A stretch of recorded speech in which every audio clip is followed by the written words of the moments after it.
But let's go to the game theory NBA draft prospects of the week. Penny, you as always, get the floor to go first. So gracious of you. My game theory podcast prospect of the week is Aminu Mohammed from Georgetown. I feel like the buzz has grown since the last week when I had him here, and now I'm not trying to make it a trendy pick, but when you watch him, he epitomizes a power guard for me. It could be guard wing, but he's 6'5", 210 pounds, really smash mouth, in your face, attacking style of basketball. The only real stinker he had was 0 for 10 against St. Joe's. He's been better than 50% from the field the 4 games that followed that. He's a grinder on the glass. He battles for second chance opportunities. He can score after he secures a rebound. Can be a little bit of an offensive adventure when he has time to create. There's some crazy passes in there, so some drives, throwing himself into the trees in the middle. Despite the numbers and the touch on his release for a shot, he's nowhere near the point of me trusting the jumper. I know it's like not a great sell, but when he gets to his move, he's going and he's scoring. And he's putting his shoulders into you, and it almost feels like he's going to get 2 shots when he falls with a miss. I don't think that he's going to go out there and bail out. He's not. He's going through your body. He's going to the rim, and he might drag you with him as he goes. I think there's a great prospect comparison. It's just in the last few years for him. Shoot, Lou Dort. It reminds me. Then defensively, he can be a dog. I mean, I'd like to see more time, more seasoning to that offensive skill set, and it's not always going to be like the prettiest out there, but a player that I like on the floor. Like, I like him contribute to winning. I love his intensity. I love his approach, how he works for his points, how he works for his rebounds, how he really sits down and defends. He's been a bright spot in an up and down Georgetown team, and I like where he's going. He had a lot of NBA fans at the Elite 100 a couple of years ago, and now he's like on the scene and living up to those expectations. Yeah, like everything about Aminu Mohammed as a prospect reminds me of the Lou Dort prospect experience. He is 6'4", 6'5", 210 pounds, super strong, super physical, about a year older than his draft class or than his recruiting class, because he's already 20, if I remember correctly. Mm-hmm. Super physical, super strong, very aggressive on the glass, very tough. Like you said, at the point of attack, an absolute dog defensively. Fights his ass off. Goes through dudes like it's nothing. Like, to me, everything from his prospect profile ticks the Lou Dort boxes for me. The one thing I will say is that I think Lou was a little bit better of like a passer / they could play him at point in a pinch. I don't love when Aminu Mohammed is like initiating the offense for Georgetown. I think that they're much better when it's someone like Dante Harris or like one of those guys, but there are a lot of boxes, I think, across the board that tick the Lou Dort starter kit, maybe. I like that for Aminu Mohammed. And he pulls up guys to play at his intensity level too. He's not one of these guys where if it's a little flat, he gets flat too. It's like, I'm going to be in 100. If you guys don't want to be 100 with me, that's fine, but I'm going 100. So if he's Lou Dort, that's probably the ceiling. I mean, I think Lou Dort's a incredible NBA player. It'd be hard for me to not imagine borderline starter in the NBA. Right. It'd be hard for me to not see him on an NBA roster. Yeah, no, I agree. I would have Aminu Mohammed as a top 45 guy right now, pretty easily. Where would you have him?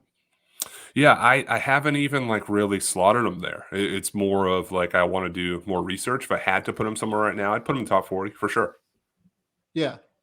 Just the athleticism, strength, play hard combination, I think, is real. And just have to speed up the jumper a little bit too. Like the jumper, I know the numbers. He's shooting 50% of the field. Not taking a ton of them, but a couple a game. But if that goes there with everything else, it's a nice little starter kit to start off your offensive experience.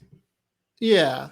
Okay, so my prospect of the week is Tari Eason out of LSU. This is someone that, honestly, he missed their last game, so it has nothing to do with oh my God, he was incredible in their last game. It's just someone that we need to talk about on some level. Mm-hmm. We just haven't found that to talk about Tari Eason on the show, and I want to do so because I think he is a very real prospect. He is 6'8", 220 pounds, let's say. something in that range. Super athlete and gets the most out of that athleticism. He is a very reactive basketball player. Maybe not super athlete. Maybe that's the wrong way to put it. It's more gets the most out of the athleticism that he has and is like a legit NBA level athlete. And it's because of the way he just sees the floor is remarkable in a lot of different ways, right? He is a really smart cutter. He is a like reasonable enough passer, I would say, but like where the impact comes is on defense. Like, I'm not sure I've seen a player this year who is quite as impactful to his team's bottom line defensively as Tari Eason is. He's switchable. He's a terrific help defender. He's just all over the court everywhere that you see him. And he is the critical reason, I think, why LSU has the number one defense in college basketball right now, according to Ken Pom. To me, he's a defensive difference maker. Now, the real question here is the jumper, right? Like, I think that there's touch there. I don't hate the shooting mechanics even. Like, he's shooting, I think, like right around 80% from the foul line. Mm-hmm.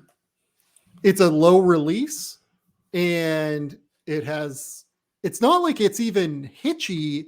It's just a low release that has like a weird load into it. And I think that there's actual touch on display within the jumper, but the mechanics are so inconsistent in terms of how he gets into it that the results are just not there. Like, I think that there's a chance that he can be a shooter in time. I would have a late first round grade on Tari Eason, at the very least top 40 guy, but probably more in that late first round range. Yeah, I'm late first round too. I liked him out of high school as a junior. He was at Federal Way High School in Washington, which is the same high school team as Jaden McDaniels. Yeah, I piqued my interest a little bit as a prospect at Cincinnati. I didn't know the jump would be so mammoth between a transfer in a year. He's doubled his points, 16 a clip, 7.4 rebounds, 1.7 steals, 1.4 blocks at 6'8". And I also think he plays bigger than 6'8". He skies off the floor. Then the fluidity off the dribble allows him to exploit mismatches on the perimeter. He's always had the pick and pop, catch, and two dribble game in his bag. And he's not this battering ram that once he gets to his move, he has touch with a floater. He maneuvers really well. Like, he has twinkle toes for someone who's big and strong.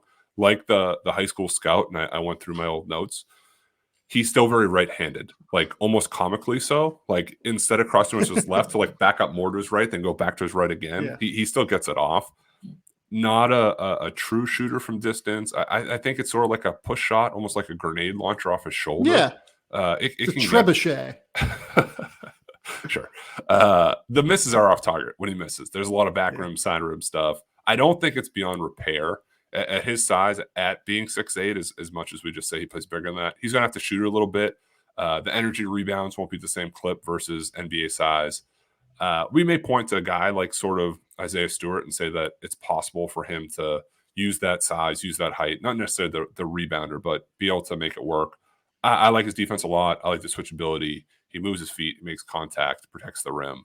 I'm intrigued. I kind of have him in the like 20-ish range, higher than 40, and let's see more. I have my fingers crossed because Wednesday, LSU plays Auburn. That will be a mammoth of a test. Yep. Let's knock on wood here that doesn't get shut down between him and Jabari Smith, potential number one pick in the draft. And that'll be a real barometer to say if he shows up and shows out there, he's going to skyrocket.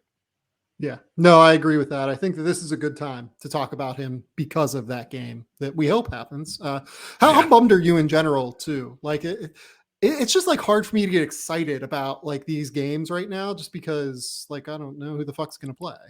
Well, I make usually on Sundays I make my watch list of games. I just click through every day and write it down. And I just feel like I got a list that I keep crossing out names like I know, right? Steve Buscemi and Billy Madison or whatever. It's just that one's gone. Delete that. That one's gone. And I'm not you can't like add new ones either. It's like it's the high major game's happening or it's not. I'm not dumpster diving into some weirdo offshoot game that I don't have to watch. But there's a couple Saturday. So Wednesday and Saturday should be good games. I mean, I have LSU, Auburn. I don't think Tennessee, Alabama has been canceled yet. Let's knock on wood. I mean, Saturday's Baylor, Iowa State. I think Villanova, Seton Hall. That might be canceled. I don't know. I can't keep up. It's a bummer, but I like the world to heal a little bit before we jump back in.